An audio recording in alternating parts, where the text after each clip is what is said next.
సర్కార్ ఇండియాకు స్వాగతం. కేంద్ర ప్రభుత్వం తీసుకువచ్చిన 130వ రాజ్యాంగ సవరణ బిల్లు ప్రతిపక్షాల గొంతు నొక్కడమేనని తిరువూరు మండల కాంగ్రెస్ పార్టీ అధ్యక్షులు పల్లెపాటి శ్రీనివాసరావు మండిపడ్డారు. బీజేపీ పార్టీ ఎన్నికల కమిషనర్తో కుమ్మక్కి ఓటు చోరీ వ్యవహారాన్ని నడిపిందని, రాహుల్ గాంధీ ఓటు చోరీని దేశ ప్రజల ముందు ఉంచడంతో డైవర్షన్ పాలిటిక్స్ గా 130వ రాజ్యాంగ సవరణ బిల్లు తేవడం జరిగిందని పల్లెపాటి దుయ్యబట్టారు. ప్రతిపక్ష పార్టీలు, రాజకీయ మేధావులు, కవులు, కళాకారులు ఈ బిల్లుపై గొంతు విప్పాల్సిన అవసరం ఉందని పల్లెపాటి కోరారు. అధికార బలంతో బిల్లు ఆమోదించబడినా కానీ ఈ బిల్లు సుప్రీంకోర్టులో సస్పెండ్ అవ్వడం ఖాయమంటున్న పల్లెపాటి శ్రీనివాసరావుతో సర్కార్ India senior journalist Peddavarapu Satyanarayana face to face. ఈ రాజ్యాంగ సవరణ బిల్లు తీసుకొచ్చిన నేపథ్యంలో కాంగ్రెస్ పార్టీ వచ్చే వరకు వితండవాదం చేస్తుంది తప్ప నీతి కలిగిన నాయకుల్ని తీసుకురావడం కోసమే ఈ బిల్లు తీసుకొస్తున్నాం, నీతి కలిగిన పరిపాలన అందించడం కోసమే ఈ బిల్లు తీసుకొస్తున్నాం అనే విషయాన్ని మరి కేంద్ర ప్రభుత్వం చెప్తుంది. దీనిపై మీ స్పందన ఏంటంటే ఏం చెప్తారు? నమస్కారం అండి సత్యనారాయణ గారు. ముందుగా మీకు ఇప్పుడు నీతిమంతమైనటువంటి నాయకుల్ని ఇచ్చేయటం కోసం ఎవరైతే అవినీతి పరులు ఉన్నారో వాళ్ళు రాజకీయాల్లోకి రాకుండా ఈ బిల్లు తీసుకొస్తున్నామని చెప్పేసి ఈ ఎన్డీఏ కూటమి ప్రభుత్వం చెప్తున్నటువంటి మాట 100కి 100 పాళ్ళు అసత్యం. ఎందుకంటే 130వ రాజ్యాంగ సవరణ ప్రకారం మన కేంద్ర హోంమంత్రి అమిత్ షా గారు 3 బిల్లులను ప్రవేశపెట్టడం జరిగింది.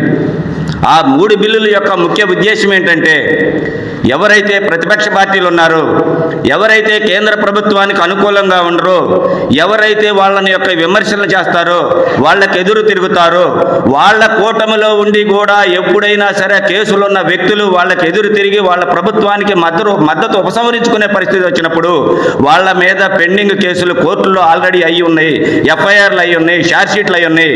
వాటిని వెలికి తీసి వాటి ద్వారా వాళ్ళని కోర్టు పాలు చేసి జైలు పాలు చేసి 30 రోజుల పాటు మీరు జైల్లో ఉంటే మీ పదవి పోతుంది కబడ్దారని బెదిరించి వాళ్ళని వాళ్ళ కబంధ హస్తాల్లో పెట్టుకొని వాళ్ళు పరిపాలన చేయడానికి ఈ బిల్లును తీసుకురావడం జరిగింది. రాజ్యాంగ వ్యవస్థలు మరి పిఎంని కానీ సీఎంని కానీ అరెస్ట్ చేసే అవకాశం ఉందా అంటే ఏం చెప్తారు? ఇప్పుడు తప్పు చేసినప్పుడు అది పిఎం అయినా సీఎం అయినా పార్లమెంట్ సభ్యులైనా వాళ్ళకు కొన్ని నామ్స్ ఉన్నాయి. అటు రాష్ట్రపతి పర్మిషన్ తీసుకోవాలా, స్పీకర్ పర్మిషన్ తీసుకోవాలా, కొన్నింట్లో గవర్నర్ పర్మిషన్ తీసుకునే ఉంటాయి. వాటి ప్రకారం ఆ పర్మిషన్లు తీసుకొని వాటికి లోబడి అరెస్ట్ చేయడానికి ప్రభుత్వానికి అనేకమైన ఈ బిల్లు చెప్తుంది సార్. ఈ బిల్లు పిఎంని కానీ సీఎంని కానీ అరెస్ట్ చేయొచ్చు అనే విషయాన్ని తీసుకొస్తున్నారు. ఈ బిల్లు ఆమోదం అయితే అదే జరుగుద్ది అనే విషయాన్ని చెప్తున్నారు. కానీ రాజ్యాంగ పరంగా మరి వ్యవస్థలన్నీ కేంద్రం చేతిలో ఉన్న పరిస్థితుల్లో కేంద్రం పరిపాలనలో ఉన్న ప్రధానమంత్రిని వ్యవస్థలు అరెస్ట్ చేస్తాయా? ఆ విధమైన పరిస్థితి మన దేశంలో ఉందా అంటే ఏం చెప్తారు? ఎట్టి పరిస్థితుల్లో కూడా ఈ రాష్ట్రంలో ప్రధానమంత్రిగా ఉన్న వ్యక్తి ఎన్ని తప్పులు చేసినా అతన్ని అరెస్ట్ చేసేటటువంటి సాహసం పోలీస్ వ్యవస్థ చేయదు, ఎవరు చేయరు. ఇంకోటి ఏంటంటే అసలు ఈ బిల్లు పెట్టేటప్పుడే ఈ ప్రభుత్వం ఆలోచించాలి. ఆర్టికల్ 14, ఆర్టికల్ 19, ఆర్టికల్ 21 రాజ్యాంగంలో ప్రతి ఒక్కళ్ళకి కొన్ని ముఖ్యమైన హక్కులను కల్పించింది. ఈ బిల్లు ఆ హక్కులను కూడా హరించేస్తుంది. అందువల్ల ఈ బిల్లుని ఇప్పటికే పార్లమెంటులో ప్రతిపక్ష పార్టీలు అన్నీ కూడా నిర్ద్వందంగా తిరస్కరిస్తుంటే ఈ బిల్లుని జేపీసీకి పంపుతున్నాం, దాంట్లో మీ పార్టీ సభ్యులు వేసి దాని మీద చర్చిద్దాం అంటున్నారు. ఇప్పుడు జేపీసీ వేయటానికి కూడా ఇవాళ ఆమ్ ఆద్మీ పార్టీ కానీ, టీఎంసీ కానీ, సమాజ్వాదీ పార్టీ కానీ ఈ బిల్లు జేపీసీ కూడా మేము సహకరించాం, ఆ జేపీసీకి ఏ విధమైనటువంటి ప్రామాణికం లేదని చెప్పేసి స్పీకర్కి క్లియర్గా తెలియజేసింది. ఒకదాని తర్వాత ఒకటి అన్ని ప్రతిపక్ష పార్టీలు కూడా ఈ జేపీసీ కూడా వ్యతిరేకంగా పనిచేస్తుంది. ఈ బిల్లు కేవలం ఏ ప్రధానమంత్రిని కూడా ఈ బిల్లులో పెట్టినప్పుడు కూడా ప్రధానమంత్రిని అరెస్ట్ చేసేటటువంటి సాహసం ఎవరు చేయరు. అయితే సార్ ఇప్పుడు ఇంకో విషయం వచ్చే వరకు ఈ రాజ్యాంగ సవరణ 130వ బిల్లు ఈ బిల్లు ఆమోదం అవ్వటం అనేది జరిగితే మరి ఈ పిఎంని కావచ్చు, మంత్రులు కావచ్చు, ఇంకెవరు కావచ్చు 30 రోజుల తర్వాత 31వ రోజు మరి వాళ్ళు పదవిచ్యుతులు అవుతారనే విషయాన్ని ఈ బిల్లు సారాంశం చెప్తుంది. ఈ విషయాన్ని తీసుకొచ్చే వరకు న్యాయస్థానాల ఉనికి కోల్పోతుందా అనే విషయం అంటే ఏం చెప్తారు? ఖచ్చితంగా ఇది ఎందుకంటే ఈ బిల్లు ద్వారా సర్వోన్నత న్యాయస్థానాలైనటువంటి హైకోర్టు సుప్రీంకోర్టు చేతులను కూడా కట్టేయడానికి చూస్తున్నారు. ఎందుకంటే బిల్లులో 30 రోజులు పెట్టాం కాబట్టి 31వ రోజు ఆటోమేటిక్గా ఇదే. కానీ పొరపాటును కానీ గ్రహపాటును కానీ ఈ బిల్లు కనుక పాస్ అయితే ఇవాళ మెజార్టీ ఉందని ఈ బిల్లు ఖచ్చితంగా సుప్రీంకోర్టులో ఛాలెంజ్ చేయబడుతుంది. ఎందుకంటున్నానంటే రాజకీయ పార్టీల నాయకుల్ని మీ యొక్క ఎమ్మెల్యేని కానీ ఎంపీని కానీ ఎన్నుకున్న తర్వాత వాళ్ళు మంత్రులు ముఖ్యమంత్రులు అవుతున్నారు. ప్రజలు వాళ్ళ మీద విశ్వాసంతో ఎన్నుకున్నారు. ఎన్నుకున్న తర్వాత వాళ్ళ మీద ఏ ఈడీ కేసు, సిబిఐ కేసు, ఇంకో కేసు వచ్చినప్పుడు ఆ కేసుల్లో వాళ్ళు ఎఫ్ఐఆర్ అయితే వాళ్ళు ఆ కేసులో నిందితుడు మాత్రమే, దోషి కాదు. ఆ కేసు విచారణ జరిగి ఆ కేసు తుది తీర్పు వచ్చిన తర్వాత అతను దోషి అని తేలినప్పుడు మాత్రమే అతను దోషిగా 31వ రోజు పదవీ చిత్తుడు అయిన తర్వాత కూడా కోర్టు నుండి మరి ఇతను న్యాయస్థానాలలో ఇతను ఎటువంటి కేసులు లేవు, ఇతని మీద ఉన్న కేసులు కొట్టేయటం అనేది ఏమన్నా జరిగితే మరి ఆ పదవిని పొందొచ్చు అనే విషయాన్ని కూడా ఆ బిల్లు తీసుకొస్తుంది కదా. దీని మీద మీ స్పందన? అసలు మీరు కేసు కొట్టేసిన తర్వాత మళ్ళీ అందులోకి పదవిలోకి వస్తారంటే అసలు 30 రోజుల్లో నేను చెప్పేది అదే. అతను నిందితుడు మాత్రమే, అతను ముద్దాయికి దోషి కాదు. దోషిగా తేలిన తర్వాత మీరు నిర్ణయం తీసుకోవాలి.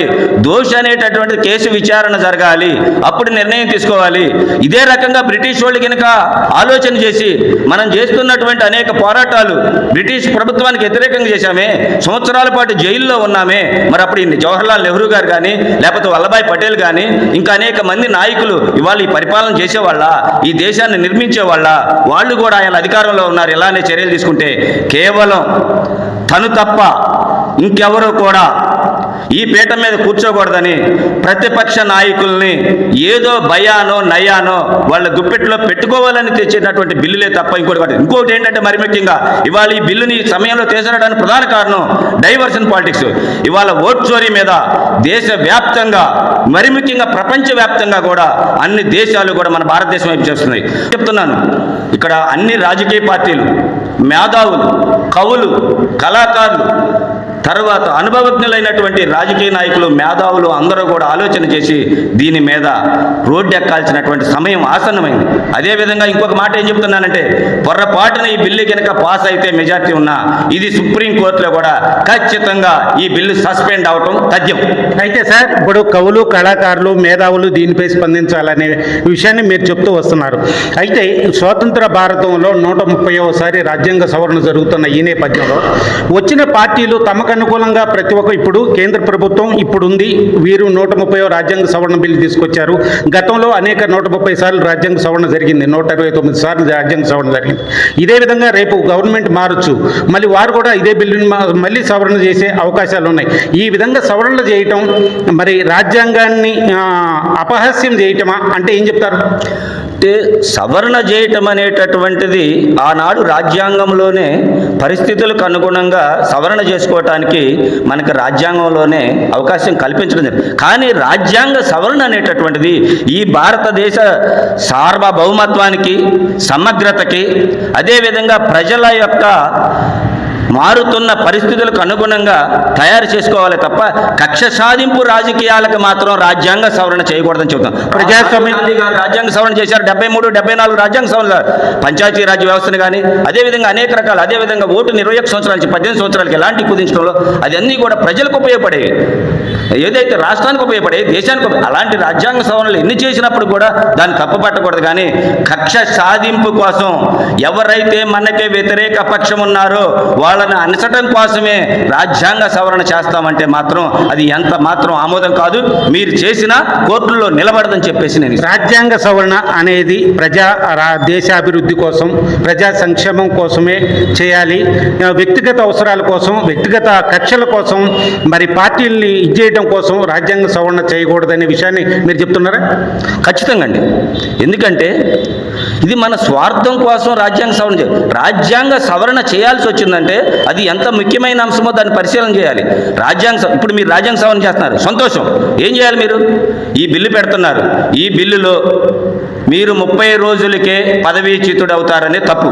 మీరు ఈ బిల్లులే తీసుకురావాలనుకుంటే మీరు కేసు పెట్టండి, కోర్టులో విచారణ జరిగింది. విచారణ తర్వాత దోషాలు తేలినప్పుడు ఆటోమేటిక్గా అతని పదవి ఎట్లాగూ పోతుంది. ఆ బిల్లులు ఆల్రెడీ ఉన్నాయి.